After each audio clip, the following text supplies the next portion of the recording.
My pleasure. Good afternoon, everyone. Please feel free to use the chat if you have any questions. So today we're going to talk about your job search and how to job search over 50. Could be over 40, over 50, over 60. That's okay too. Many of us continue to work and want to work well into our 60s and even 70s.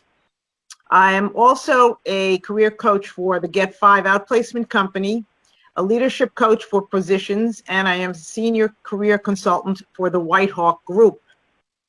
So what are we going to talk about today? First of all, we'll discuss what is ageism and how will it affect you in your job search. And then we will go into some detail about how to write the resume, how to write the cover letter, how do you prepare for interview questions, what to say and what to avoid, how do you follow up after an interview. What are some things that you can do right now while you're looking for a full-time job if you don't have one? And what are the 5 key strategies you need to learn and use because you are of a certain age? So let's get started. What is ageism? Everyone knows that ageism exists. It exists in the workplace when you're working there by snide comments here and there. It exists in the job search. It exists during the interview. What does it mean when we say ageism?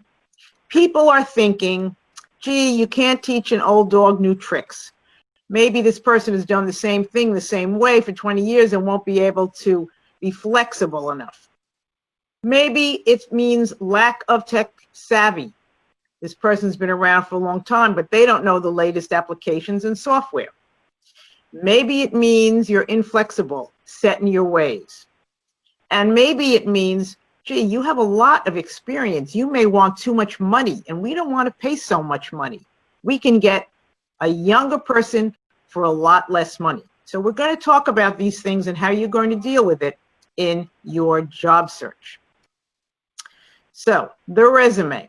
Some basic things to think about in your resume if you're over 50 or even over 45. Obviously, do not put in the date of graduation from college or graduate school unless it's within the last couple of years. Some of us have gone back to school many years later after having graduated from undergraduate. That's okay. Otherwise, leave out the dates. I've got 3 degrees from 3 different schools. I don't have any dates on those graduations. Use your last 10 to 15 years of work experience. Like me, I've got over 30 years of experience. I don't put everything on the resume. You don't have to put everything on the resume. It's not your autobiography. The resume is essentially an advertisement for you to get an interview. Now, if you're going for a high-level position, a C-suite position, C-suite means CEO, CFO, CMO, CIO, then you can put in more than 20 years experience because they're expecting that. How many pages should your resume be? Max 2 pages. I don't care how many years of experience you have. Why? Because no one's going to read it, and again, it's an advertisement. The only exception is this. If you are in academia and going for an academic position, either a faculty position or a dean's position, your resume or CV can be more than 2 pages because you will need to include things like your publications, any conferences you attended, any continuing education, so any publications, articles, etc. Now, LinkedIn profile. You can have more than 1 resume if you have a couple of different job targets in mind, but you can only have 1 LinkedIn profile. You want the profile to look professional. You want a photograph. Anybody who doesn't have a photograph on LinkedIn doesn't exist. You're not real. So you must have a photograph, and it should be professional, not a selfie. It should be recent. You should be wearing professional clothing or clothing that's appropriate for your job title in your industry. Smile. Very important. Second piece of the LinkedIn profile. Under your name is what's called a heading. It will automatically come up as your most recent job title. But you have 200 characters. That means you can write in other things, other job titles, skills, keywords. This is very important because hiring managers and search firms are all searching for candidates on LinkedIn using keywords. Third piece of your profile is the About section. The About section has 2,000 characters. That's a lot of real estate. You can write a lot of things about yourself. What are you passionate about? Where have you worked? What are some of your accomplishments? What are your best skills? How they can contact you. The About section is very important. It's very different from the resume. You can use the word I, you can say what you're passionate about. It gives people a better flavor for who you are. Then the work experience, which is just taken exactly from what you have on your resume. The next part, recommendations. You will see that at the bottom, before the recommendations, you see checkoff of skills. People can say, oh, you're good at planning, you're good at organizing, you're good at team building. Those are not as important as actual recommendations. So think about the people who can give you a good reference. Make sure you're connected to those people on LinkedIn. Ask them to write a recommendation and ask them to send it to you so that you can proofread it before they actually upload it to LinkedIn. It's very important to have at least 3 to 4 recommendations, and it's important to give recommendations as well. So, how are you going to find a job? You're over 50. Most people are looking for jobs online, but the truth of the matter is that about 80% of jobs are not online. They're in the hidden job market. So what does that mean? Let's say 1,000 people see a job posting, 200 begin the process, 100 people complete it. 75 of those resumes will be screened out, either through an ATS, which stands for Applicant Tracking System. That is artificial intelligence that compares your resume to the job description. So most resumes don't compare very well, they're thrown out. 25 resumes or so are seen by the hiring manager, 4 to 6, maybe 8 people are called in for an interview, 3 to 5, maybe fewer are called in for a second interview, and 1 person's offered the job. So what are the chances of you getting a job? Less than 10% by answering an ad online. So that's not really a good way. What's the hidden job market? The jobs that are not posted. A hiring manager knows well in advance they're going to need somebody. Maybe they're going to fire someone. Maybe someone's quitting. Maybe someone's going on maternity leave and they need to replace that person even temporarily. Maybe they're expanding into a new city or a new office. So they know well in advance of the ad appearing. Therefore, your job is to meet as many people as you can in your field and start to build relationships. You hear all about these networking meetings and people pass out their business cards. That's not what I'm talking about. When you meet people, you need to follow up and have a one-to-one, get to know them and stay in touch. Why do employers choose other alternatives? Because it's cheaper or they'll get quality applicants. There's an opportunity to build their teams. And in many corporate cultures, there's a lot of pride in the idea of hiring a certain type of worker. And obviously, someone who's already working for the company who recommends a candidate, that candidate has a better chance of being interviewed and getting the job than an outsider. So, your self-assessment. Now that you have so many years of experience behind you, you still need to be prepared to assess your skills and your accomplishments because you're going to be using these.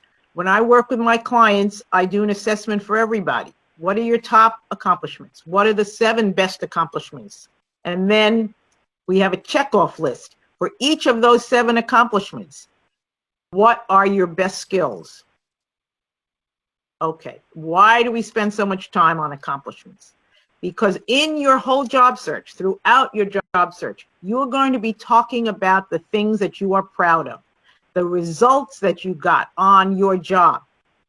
That is what will distinguish you from everyone else. So you're going to use it in your pitch, in your direct mail, in a cover letter, in your resume, in the interview, and also after an interview, when you follow up with the person who interviewed you or the persons who interviewed you, you want to reinforce what you said during the interview by talking about your accomplishments. So what's an accomplishment? There's a problem and you found a solution. You talk about it in terms of PAR. Some people call it STAR, but PAR stands for a problem you had to solve, an action that you took, and the result. People will hire you because you can solve their problems. So here's some examples, the before and after that you can write in a resume and in your LinkedIn profile. Look at the difference between successfully managed partnerships and, after I rewrote it, managed events with over 25 industry associations and achieved 60% increase in strategic partnerships. Starting with a verb, a strong verb, numbers, percents. Let's look at the second one. Developed and published metrics to increase call center productivity. That's okay, but it's not specific. Let's look at the rewrite. Develop metrics which were posted daily within the first month, productivity increase, that should be a D, by 33%, and call length dropped by 15%. So if you're running a call center, you have metrics to show that you have been successful. Led a team of 10 staff people to design a conference. Okay, you could design a conference, but what does that mean? Led a team of 10 to design and implement the first India oil and gas conference attended by 150 people. Again, it starts with a verb, it has numbers, and it has number of attendees. So let's say you have some gaps on your resume or a gap. What were you doing during that time period? And how do you cover it up, so to speak, on your resume? Maybe you were doing volunteer work. If you were, you can put that in. Even if it's not paid work, you can put that in. Maybe you were going back to school to get a certificate or a degree program. You can put that in. Maybe you were raising children. Now they're independent, so you were home raising your kids. You could put that in briefly. Any medical issues while you were out, don't even talk about that. Forget about that. Don't bring it up. So, your job target. What's a job target? You've been working a very long time. Maybe you want to continue doing the exact same thing in the exact same industry. Or maybe you're thinking, gee, you know, it's time for a change now. This is a turning point in my life. The job target consists of a job title, an industry, and a location. So what industry do you want to work in? Is it finance? Is it banking? Is it media? Within media, is it print media? Is it TV media? Is it online media? What's the position you're looking for? You have to be specific. You may have 2 or 3 job targets, and that's okay. And what's the geographic location? Do you want to stay where you are, where you've been living all these years? Are you thinking it's time to make a move? Maybe you want to move to Texas or Colorado or Arizona. You need to think about that too. Recently, well, several years ago, 3 years ago, my son and his girlfriend decided to move from New York City to Austin, Texas. She was able to continue working for the company in New York by working from home in Austin. And my son looked for another job in his field, and it took him 1 month. That's it, to find another job. So you may think about relocating, but you also need to look at the job market in that new location. Job target map, pick a couple of industries, and make a list of the companies. You need 200 positions. So if you're a higher level manager, mid to higher level, there are going to be fewer positions available no matter what company you go to. So you may need a number of companies. You may need 50 or 100 companies. All right, the magic number. This is just a sample, and you'll be getting this afterwards, of, okay, how do you figure out how many positions are available? And this was an example of someone in media who wants to be a feature editor and looked at the different companies in New York, New Jersey, and Connecticut. What were the positions? How many companies? You multiply the companies by the positions to get to the number 200. If you're a higher level person and you're in the C-suite, well, there's only going to be one person who's a CFO or a CIO or a CMO. So you're going to need 200 companies. If you're in a middle level position, maybe there are 3 or 4 or 5 or 10 people who do the same thing. Then you're going to make your list of your own companies. Where do you think you'd like to work? The industry, the position, the target, the company, and opportunity. Is this an A+ opportunity, a B, or a C? How are you going to get into that company? Do you know anyone who works there? Do you know someone in your network who can introduce you to that someone who works there? Their phone number, their email, and how you contact them. All right. This is a way to track your whole job search. It helps you to see whether the jobs are open or they're hidden. It allows you to keep track of how you got the meeting. Did you make an email? Did you make a phone call? Did you get the meeting through one of your own contacts? Okay, you're a network. You're over 50, you probably have a big network. But what if you're changing jobs or changing companies? How do you build your network? First, you start with the people you know. Who are all these people you know? Your family, your friends, your coworkers, former supervisors, and I hope you've kept in touch with all these people. If not, COVID is a great opportunity for you to get back in touch with people who you haven't spoken to in 5, 10, 15, 20 years. That's okay. People are looking for connections, and this is a good time to reconnect with all those people.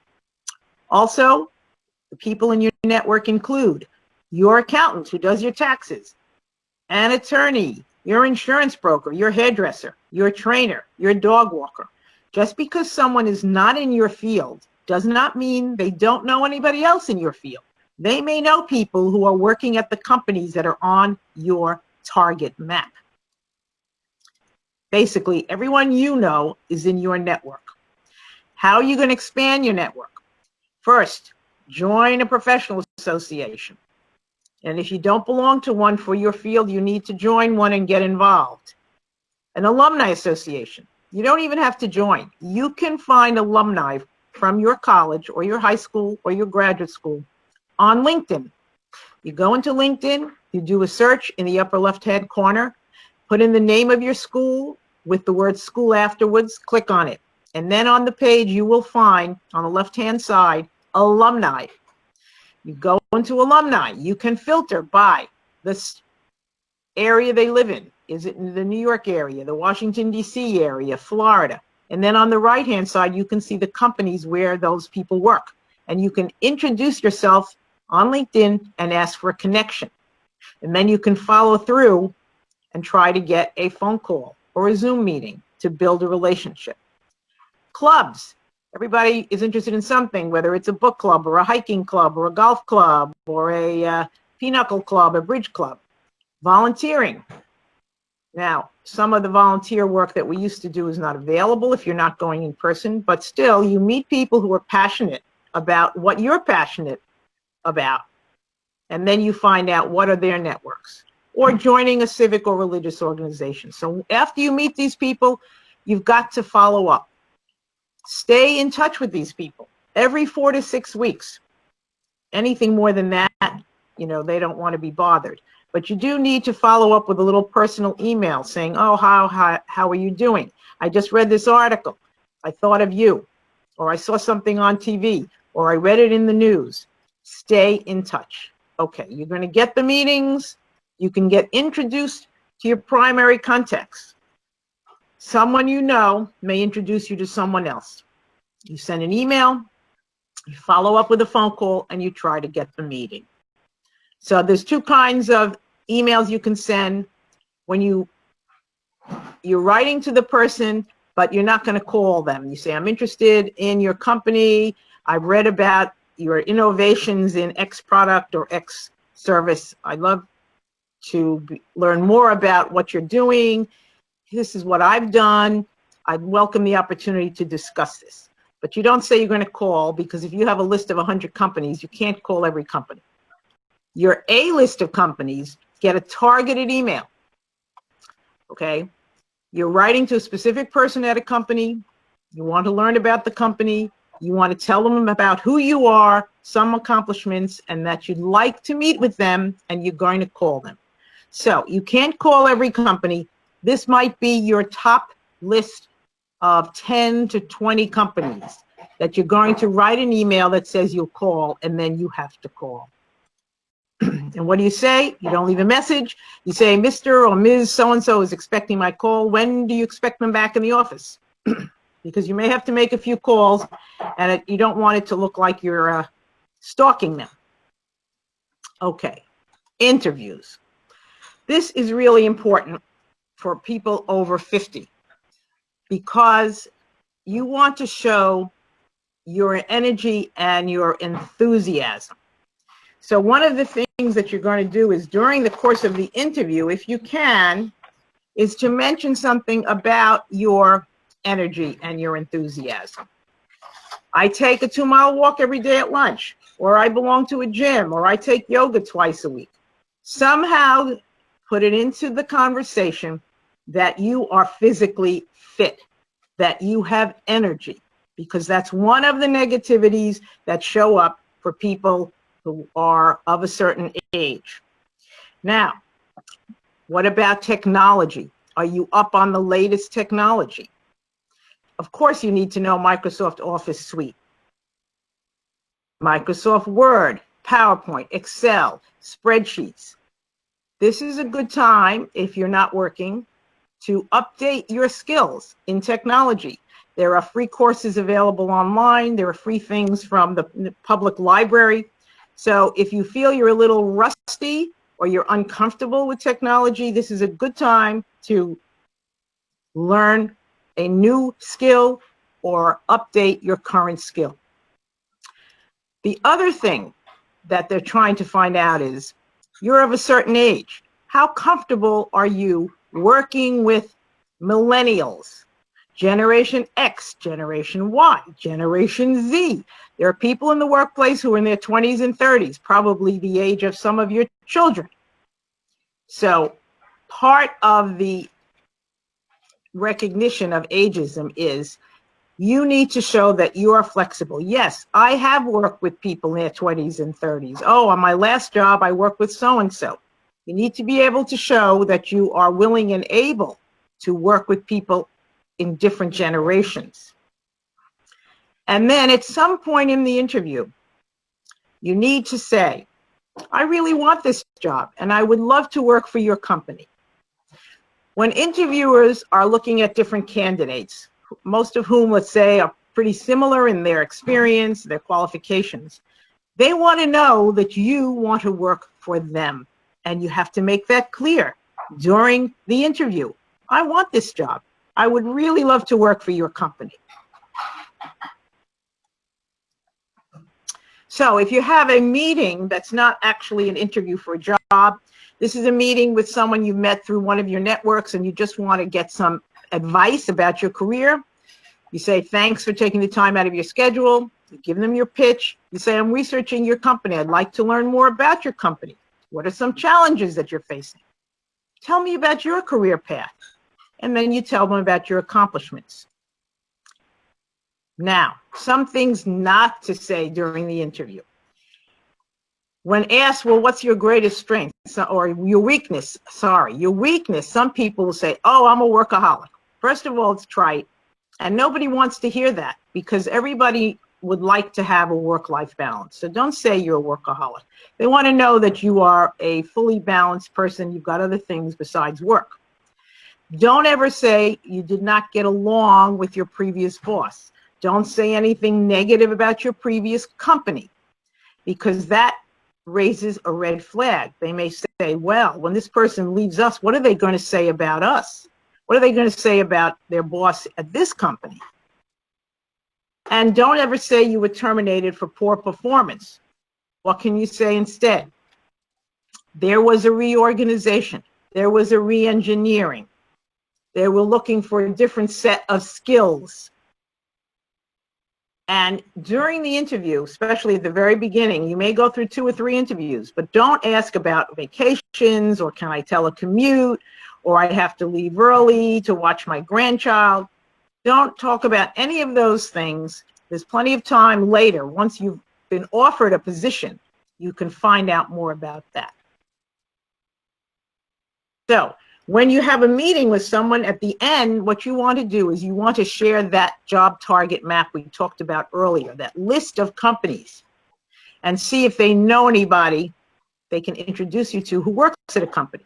Or maybe they can give you some names of other companies or organizations or associations or foundations that you can add to the list. And of course, you thank them for their time, and then you follow up. Now, whether it's a meeting for information, for research, or it's an actual interview, you still need to follow up. And you need to follow up with every person, not one blanket email with everybody on it. The first paragraph is, yes, thank you so much for taking time out of your busy schedule. I really appreciate it. Paragraph 2, as I mentioned, my best skills are in organizing, planning, event management, database analysis. Some of my accomplishments that would help you solve your problems are, and you list 2 to 3 bullets of accomplishments, and then you thank them. Now, you can also add something you learned about their company. It's very important for you to say that you learned something about their company and be specific. It shows you were listening, and it shows you're interested in them. If you didn't answer a question as well as you would have liked to on the interview, whether the interview is by phone or Zoom, in your follow-up letter, you can overcome that bad answer by rewriting what you would have liked to say and put that in your email. So now what? You've got to stay in touch with all these people. Keep them in the loop. When I was out of work, I was spending 35 to 40 hours a week on my job search because that was my full-time job. And I wrote about once a month to all the people in my network to let them know, oh, I had an interview last week. Oh, I'm doing this. I'm researching this company. I read about this. Stay in touch. Say something each month very briefly, just so that you are uppermost in that person's mind. Because if they hear of an opening, then they can think of you and recommend you for that opening. So what can you do now? These are the kinds of things that you're going to need to do while you're doing your job search. Tell a good story. When we first started talking about accomplishments, I talked about picking out your best accomplishments and telling the story. And so a story might go something like this. We had over 100 courses live, and we had clients all over, members all over the world who were unable to come to our live classes. So we wanted to put these courses online. I worked directly with the engineers who were teaching these courses to teach them how to transfer their course material into online using Blackboard. And within 4 years, we had 100 online courses. Okay? The story shows that I'm successful. It shows that I can get results. It shows that I can work with people. I haven't used the word successful. I haven't used the word results. I haven't used the word problem solving. But the person who listens to the story will be thinking of those words while they hear the story. That's why it's important for you to come up with your accomplishments and write them into stories that only take 2 minutes or so, 3 minutes, that you can use during your interview process. Learn a new skill. We mentioned that before, whether the skill is in technology or it's something else that you would like to learn that you think is going to be helpful. Delegation, time management, strategic planning, project management. Write a blog. If you want to get your name out there, if you write a blog and post it on social media, including LinkedIn, your name will get out there to more and more people, and you will be seen as a thought leader. What does that mean? Someone who knows what they're talking about, who understands their particular industry. Doesn't have to be long. The blog can be 250 to 500 words. I've been writing a blog almost every week for the past 4 years. I have something like, 100 80 blogs. Now, let's see. You can try working part-time because you may be looking for a job, but it may not happen yet. Let me just go back a second. Or you may think of starting a consulting business. Maybe because you have expertise in this area that you've been working in for such a long time, you can be a consultant to other companies who need your expertise. So you might think of starting a consulting business. So 5 ways to deal with the challenge that ageism poses. Energy. Show your energy and your enthusiasm.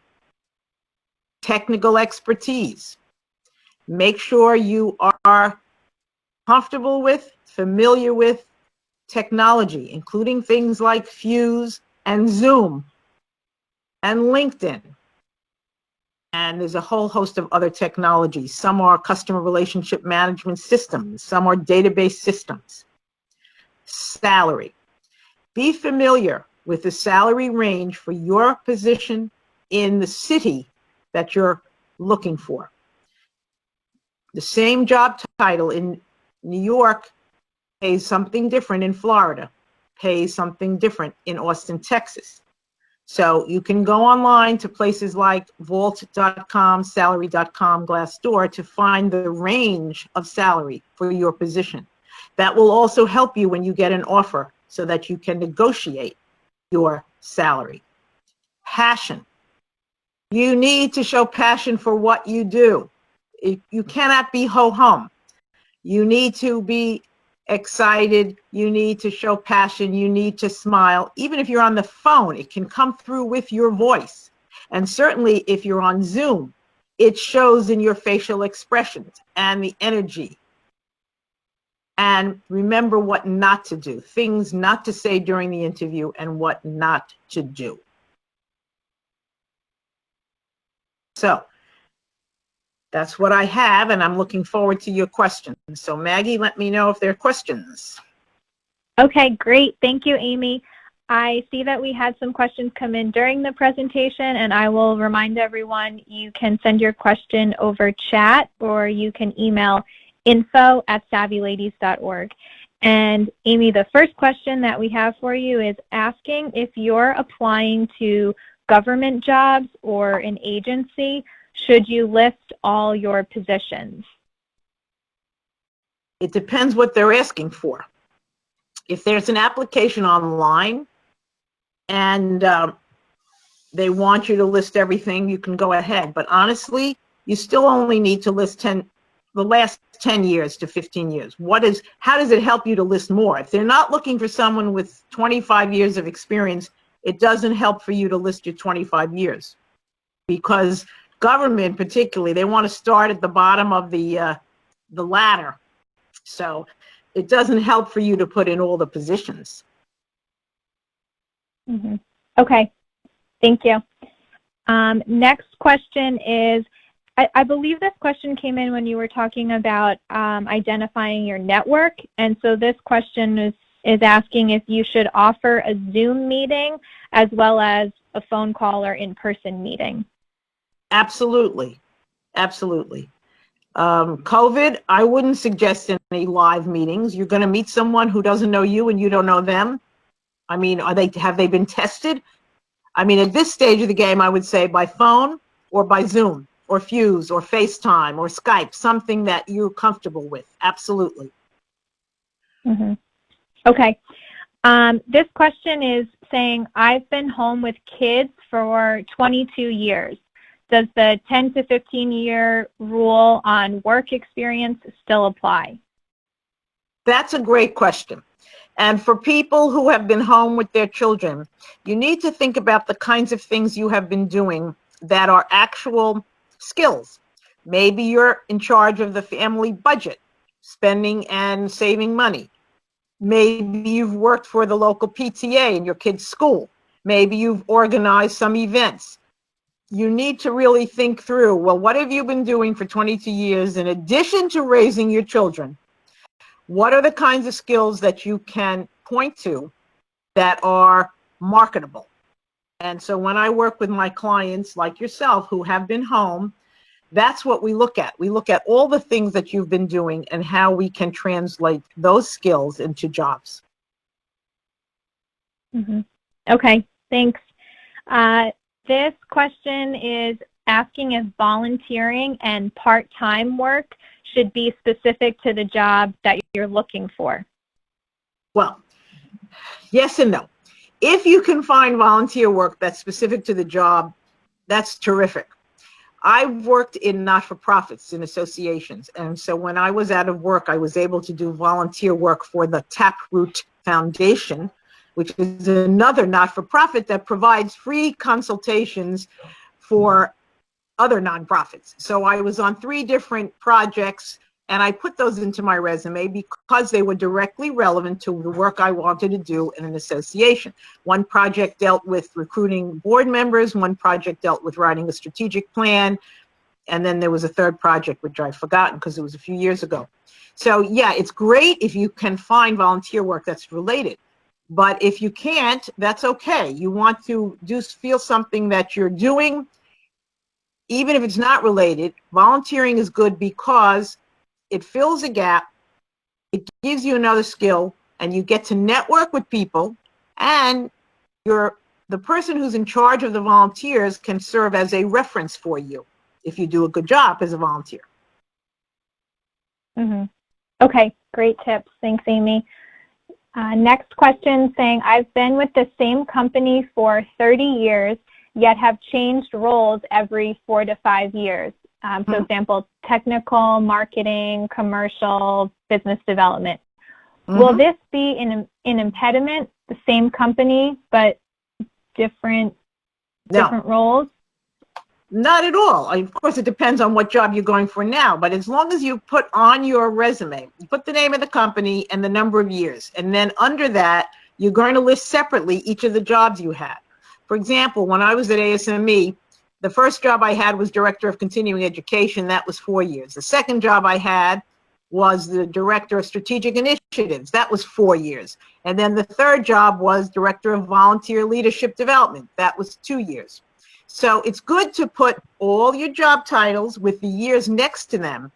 And then above that, you put the name of the company and the total number of years from 2000 to 2020 or whatever.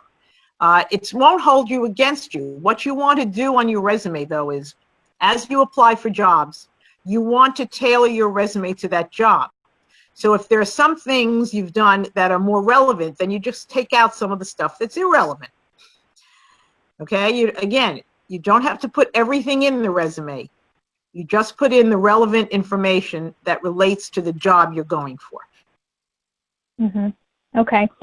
Here's a question asking if this is a good idea or not to share a blog that's not 100% related to job targets. For example, I have a photography portfolio and blog that's environmental writing, but I'm generally looking for business or tech writing positions. So wondering if you should share this on a LinkedIn profile or resume. Well, if it shows that you're a good writer, it's an example of your writing, even though the topic is different.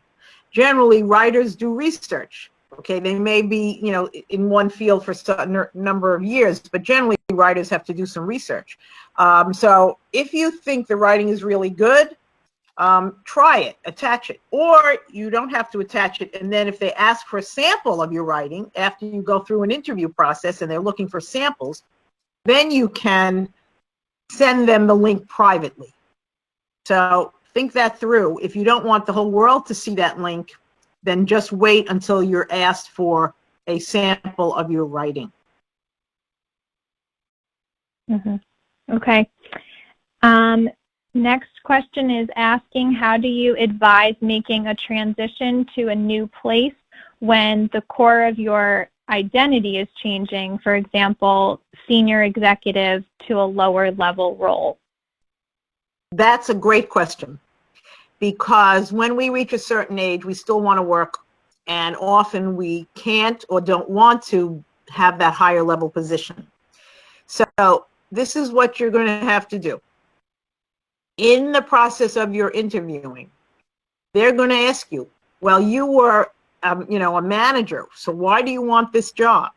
So you have to repeat more than once during the interview process, I really want this job. I no longer want to be a manager, a CEO, because I don't want to have staff to deal with, or I don't want to deal with the board of directors. Oh, I don't want to deal with, fundraising. You have to show that, yes, you're ready now at this stage of your career to step into a different role, to become a staff person. That happened to me. After I was CEO of NISA, the New York Society of Security Analysts, for 4 years, and I left that job. I looked for another job. I had a couple of interim positions as CEO, but then I stepped back into a staff role as a director of professional development. And I was asked several times by the interviewer, well, why do you want to do that? You were CEO. Why do you want to do this? And I said, and I repeated myself over the course of the interview process, I don't want to deal with the board of directors. I don't want to deal with fundraising. My passion is education, and I want to work in the field of education and distance learning. So you have to come up with a succinct way of saying why you don't want to do that high-level job and why you want to do this level of job. Mm-hmm. Okay, great. Thanks, Amy. I see we have a few more questions for you. So the next one is asking, what are your recommendations for the salary expectation question in job applications? I'm looking in the not-for-profit sector, non-for-profit sector. Agencies may have limited funds for salaries, and I'm concerned will price myself out from the start. Okay. If you're filling out an online application, you can game the system. When they ask for salary online only, for an online app, you can put in 100 or 1,000, okay? It just needs a number. It's an artificial system, so it just needs a number for you to be able to complete the application. Then what you need to do is you need to search online and find out, well, what is the salary range for that position in a not-for-profit? You can, because it's a not-for-profit, you can go online and find the 990, which is the tax return, and see what do the upper level people earn. I did that, and I saw, okay, that the executive director of the organization was earning X, and the top level people, 2 or 3 of them, were earning Y. And I said, okay, well, I'm the next level down. I can earn Z. And you give them a wide range. So during the interview process, if they ask you very soon on, before they give you an offer, how much salary do you want? You say, I know you're going to be fair. Let's table that discussion till later. Then when they ask you the second time, you say, I really want to get a good understanding of all the roles and responsibilities before we talk about salary. Then if they ask you again, I'm not saying it's all in the same conversation. It could be 2 or 3 interviews. The third time they ask you, well, how much money do you want to make? Or what are you looking for? You need to give them the range of what you've researched. So let's say it's $65,000 to $95,000. I'm making it up. You give a wide enough range. The bottom of the range that you give is a number that you can accept. And so it has to be within the range you've researched. It can't be off the charts. If it's a $65,000 job, you can't say I want 100. If it's a $45,000 job, you can't say you want 80. So you give them a range. And then once you get an offer, then you can start to negotiate, because they have a range too. The first number they throw out to you is never the last number. They know people want to negotiate. Mm-hmm. Okay, great. Very helpful, Amy. Thank you. Another question here is a follow-up to the question that was asked about being home with kids for 22 years and the 10 to 15 rule. Does that mean that my actual work experience should not be on my resume? What you can do is this. If it's before you stop working, okay, let's say You started working at 20, you worked till 30, you had your kids, so you've been out for 20 years. Then you can say other experience. You put your most recent experience, and then below that you say other work experience. And you can put the places you worked and your job titles without dates. That's what I do if I need to put in more experience and I don't want them to know it was 35 years ago or 40 years ago, okay? So that's the way to do it. It's important to show that you've had those experiences, then you can put it underneath the other experiences, but don't put the dates in. Okay. This question says, I'm an HR professional and in between opportunities since June due to COVID. I'm networking and interviewing, however, there are no offers. Due to these times, do you think employers will understand job gaps? Yes. This is the only time where it's okay to say, well, you know, I was laid off because of COVID and I've been looking for a job. Any other time, you can't get away with it. But honestly, millions of people have been laid off. You're not the only one. And so it's okay now to say, yes, I'm in HR. I was furloughed. They let go all these people, and I have been in a job search. And that's okay. But you should also say, what else have you been doing aside from looking for a job? As I mentioned, are you doing some volunteer work? Are you taking a course?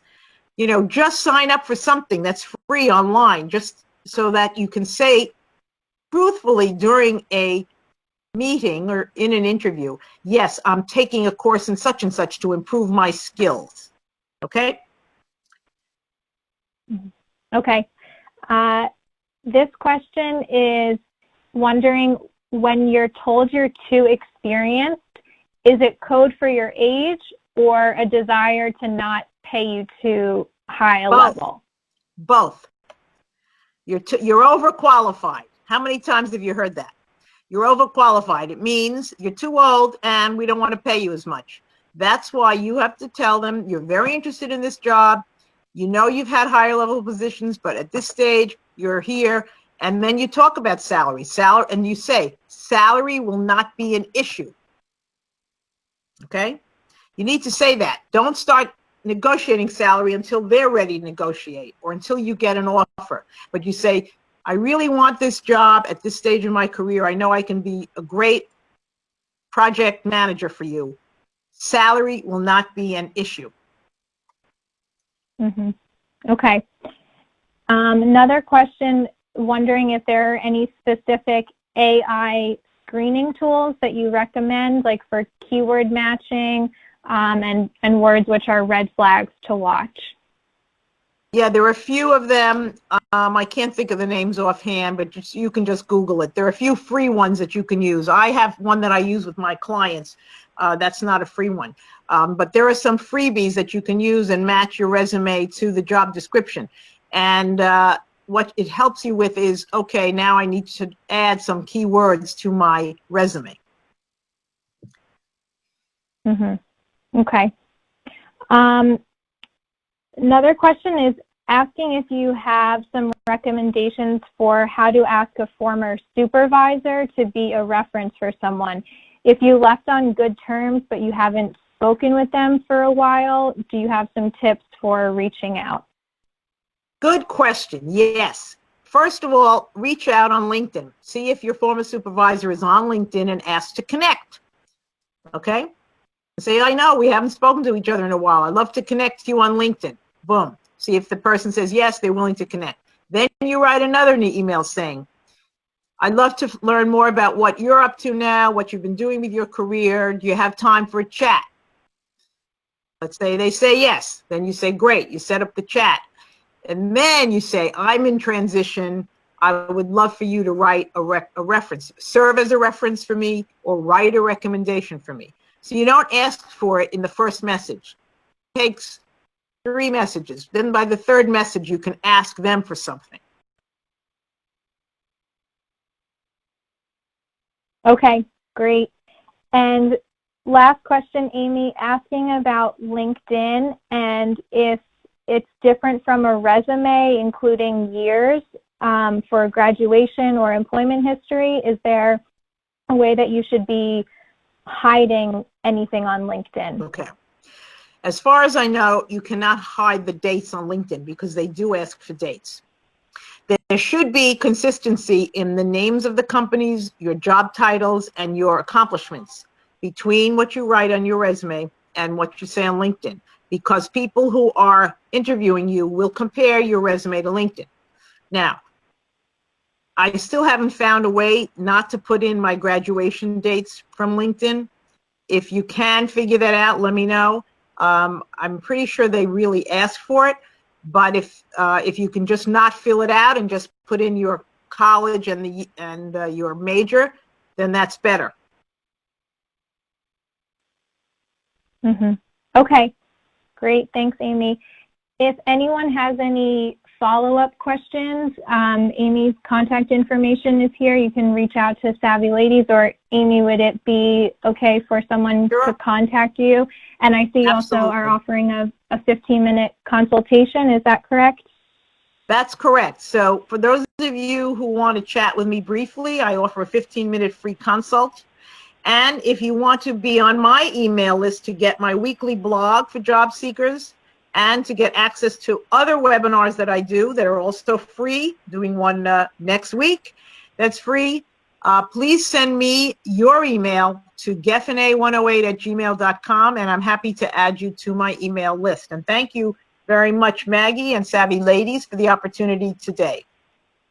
Great. Thank you, Amy. And we will send out that information in an email. If you didn't have a chance to write it down, you'll get that in your inbox soon. So thanks, everyone, for joining us today. And thank you so much, Amy. It was very, very helpful. Okay. Great. Thanks. Bye-bye. Okay.